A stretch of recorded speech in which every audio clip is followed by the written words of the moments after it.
Si daddy kasi, pag tinatawag mo, may ugali yan siya. Bira ang ganyang klaseng anak na kayang ituwid. Kayang ituwid yung isang relasyon na alam.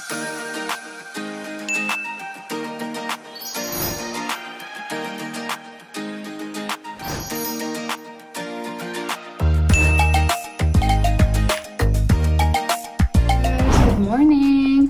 Ito yung aking ulam for today. Bulang lang, laswa. Meron akong sardinas na mackerel. Bigay pa ng ate ko. So, ang ginawa ko, finry ko ito. Tinanggal ko lang yung puting sabaw nun. Tapos, finry ko siya sa olive oil para may sahog yung aking laswa. Yan. Para-paraan lang yan, guys. Pag may gusto, may paraan talaga. At least may sahog-sahog tayo sa ating laswa. So, ito yung aking ulam. At kaparis ay 2 boiled egg. Ayan, guys. Kain na tayo. Guys, kakain na kami. As usual, dito ako kakain sa aking kinakainan. Maliwanag kasi dito eh. So, sila ni Deepak at ni Daddy doon. Mushroom naman sa kanila. So, thank you, Lord. Kain-kain na tayo. Paborito ko talaga maraming okra.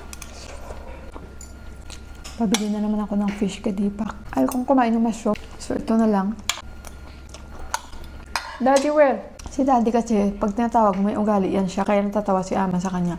Pag tinatawag mo yung nakakain na, magbabanyo yan. Parang si Yuhan, pag tinatawag, magbabanyo. Kaya sabi ng lola niya before, para kasi buwa. Hello? Hello, guys? Kita niyo ba ako? Okay ba tayo? Guys, clear ba ako sa inyo? Ayan, nag-glass ako kasi alam niyo ba pag wala ito, blur talaga yan yung screen ko dito, guys. Blur na blur yung mukha ko. Pag ganyan, clear na clear. Pero ito kasi yung glass ko, guys, pang read lang talaga siya. Madalas sa mga vlogs ko, guys, manonotice nyo na mayroon ako talagang reading glass sa aking ulo. Parang feeling ko ayoko na mawala kasi nahihirapan talaga ako. May ano ako pala sa inyo, guys, may gusto akong i-share. Opinion ko lang ito kasi syempre isa din po akong anak and makananay ako, makatatay ako, makamagulang ako. And at the same time, may anak din akong lalaki. Ayokong mangyari sa akin to. So, well, depende, guys, sa mga anak yan talaga, no? Kung paano nila dadalhin pag may mga ganito silang sitwasyon. Lalong-lalo na kung ang involved dito ay talaga mahal mo yung tao o nagmamahalan kayo. Talagang ito yung part na mamimili ka talaga between you and your lover na masasabi mo. Ngayon, guys, i-share ko lang sa inyo kasi alam nyo naman ngayong generation na ito, bihira lang talaga yung mga kabataan na talagang masasabi mo sa ganitong sitwasyon, talagang kaya nila ipaglaban yung sarili nila, yung magulang nila. Tanggapin man natin or hindi, ang generation ngayon is iba na talaga. Meron kasi ako nakita sa social media, itong issue na ito, nangyari ito sa, what I mean to say is, taga-Negros din sila. Nagkaroon ako ng interest, magbigay lang ng opinion. Nangyari kasi yung lalaki, tsaka yung lover niya, nagkaroon sila ng issue kasi magjowa sila. Yung lalaki kasi, yung boyfriend nitong babae, nagkaroon po siya ng isang video. Siyempre proud siya sa mama niya, proud siya sa nanay niya na nagtatrabaho bilang isang street cleaner. Sinabi nating street cleaner, guys, diba, naglilinis ng daan and wala akong may nakikitang masama doon. Proud ako sa mga yun. So guys, ito yung naging issue nila.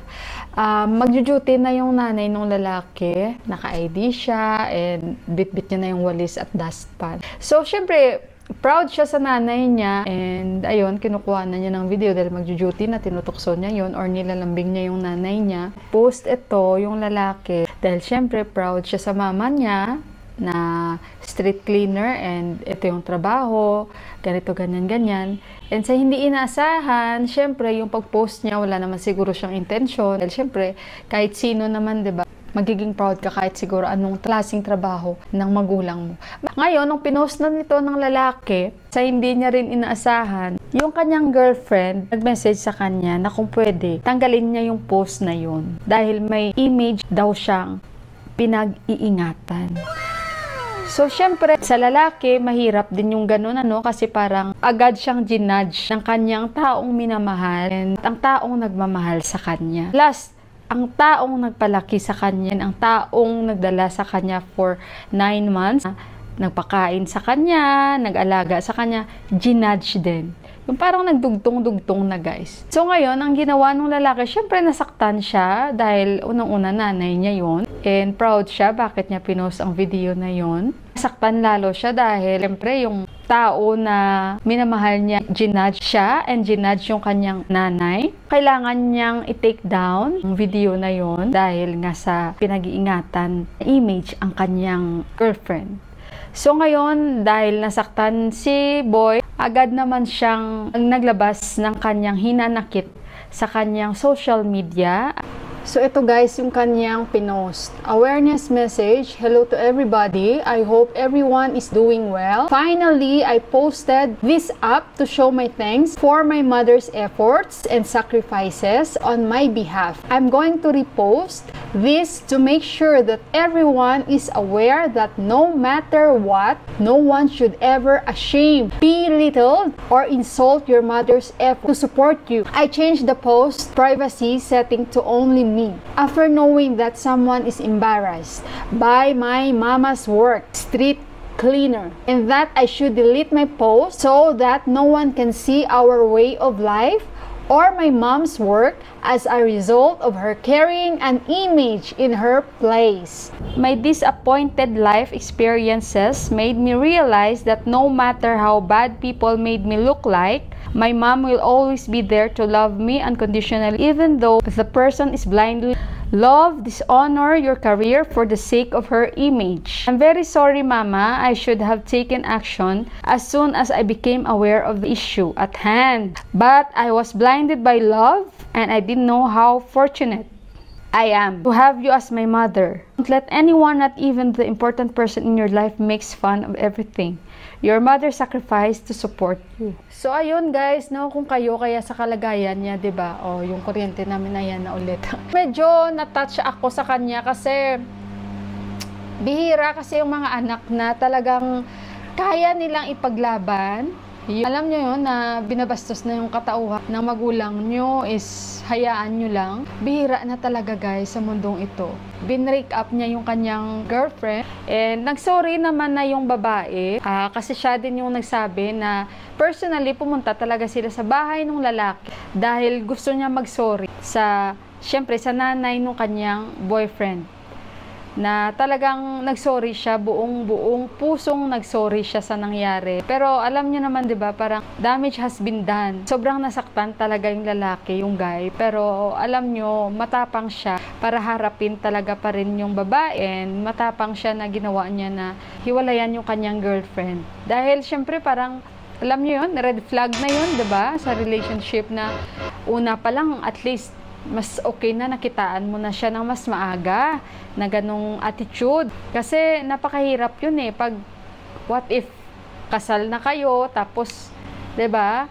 Mas okay na yung mas makilala mo siya earlier than too late na. 'Di ba guys? So, wag nating ikakahiya no na kahit anong klaseng trabaho meron yung ating mga magulang. Like sa papa ko, proud ako, mekaniko yung papa ko. Sa dumi ng mga kamay ng papa ko araw-araw, iniisip namin, diyan ang gagaling yung pinapakain ng papa ko sa amin. Pawis, dumi sa katawan niya. Never ko yan guys, ikinakahiya. Tapos, may mambabastos lang sa atin.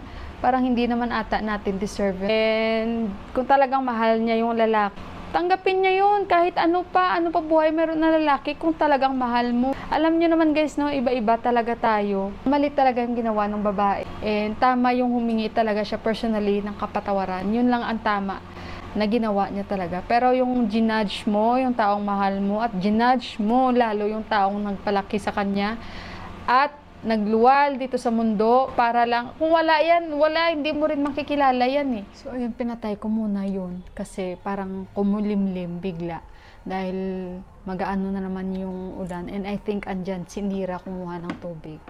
So ayun no, may iniingatan nga siya ng image, hindi natin siya maano kasi mas priority niya yung image niya compare sa kanyang pagmamahal o compare sa kanilang relasyon, no? Or baka hindi natin masasabi kasi nga iniingatan niya yung image niya, so kaya kailangan maintain ng guy. Pero buti na lang yung guy, hindi siya yung tao na talagang, alam nyo yun, masunurin masyado at may, you know, may utak siya.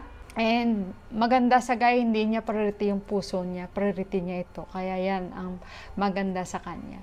Ako kasi, gusto ko man mag-share sa inyo sa mga base lang sa magulang ko na experience nila sa kanilang mga manugang. Alam niyo yon, napakahirap guys magsalita dahil baka hindi ako makapagpigil. Meron akong taong, alam niyo yon, based lang ito sa experience ko sa pamilya namin. Kaya as much as possible ayokong magsalita.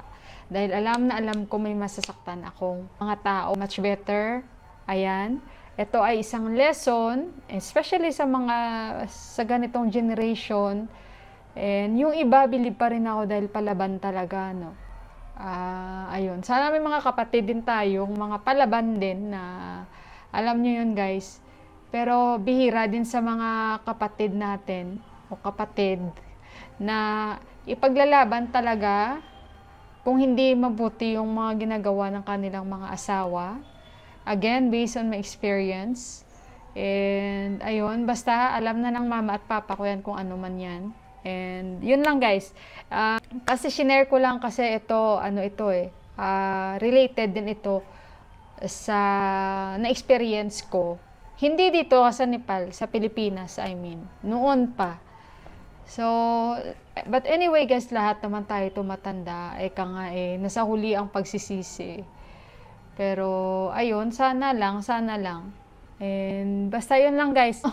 Puro na ako, baka iba na naman yung madugtong-dugtong. Bira ang ganyang klaseng anak na kayang ituwid yung isang relasyon na alam niya mali ito. So kaya niyang i-give up dahil mas marami pa siyang may experience, may darating at yan lang na i-share ko sa inyo dahil nagkaroon ako ng interest dahil related siya. Which is sa kanila naman kasi iba, hindi pa sila kasal, magjowa pa lang sila. So nakaka-relate ako kasi isa din ako na naipaglaban ko rin yung magulang ko sa mga taong hindi rumispeto sa magulang ko noon. So hindi ko yan makakalimutan dahil isa yan sa mga naging bad experience ko rin. So, yan lang guys ang sasabihin ko sa inyo. Kaya kaaway ko yung mga taong hindi marunong rumispeto sa magulang na tinatawag. Ayun. So, ayan guys, i-end ko na yung vlog. Maraming salamat pong muli. Again, at baka kung ano pa masabi ko. At kita-kits tayo sa susunod na mga vlogs. Bye-bye guys. Salamat pong muli.